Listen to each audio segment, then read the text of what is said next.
The worst moment ever. Kelly Rowland is opening up about the time she accidentally revealed the sex of Beyoncé and Jay-Z's daughter, Blue Ivy.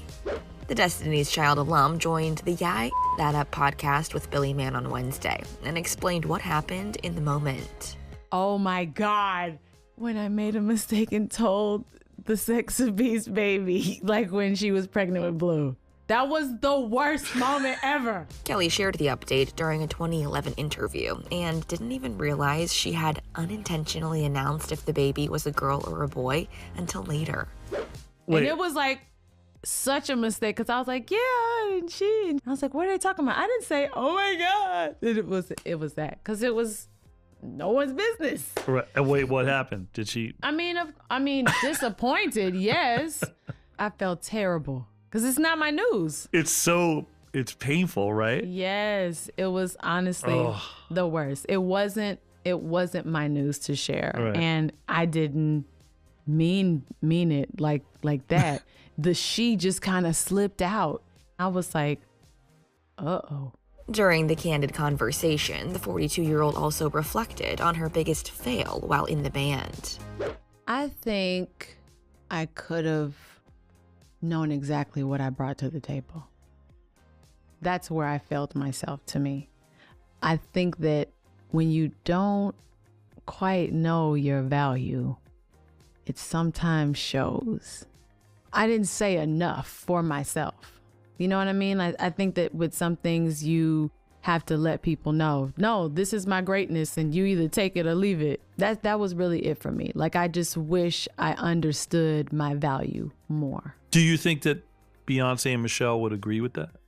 Yes, they would. They would most certainly agree with that, as we've just had this conversation. I had written a song with you called Love Lives in Strange Places. That was your first solo record. Yes. Stole, right? Yes. And what was that like? That experience being a solo artist? Petrifying. You know this. No, but I mean, you were right there. But how did you manage that? You're a part of this massive, the biggest girl group in the history of music. Yeah. And then you put out a solo record. How did that manifest for you? I mean, at the time, it was like I had to get it done.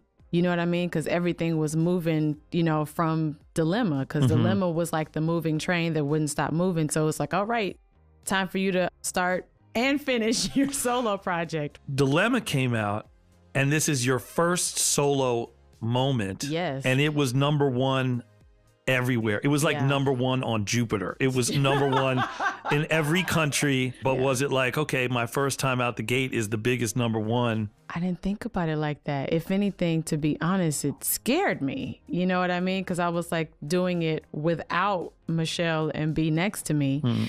And I didn't want to fail. I didn't want to fall on my face. And I was just like, well, what do I need to do? What does it need to sound like? What do I need to look like? It was so many questions that I asked myself. I kept thinking of how do I actually make this be great and successful? What's the hardest no you've ever received? I mean, it wasn't a no, but it was the way Sony let me go. That really did a number on me.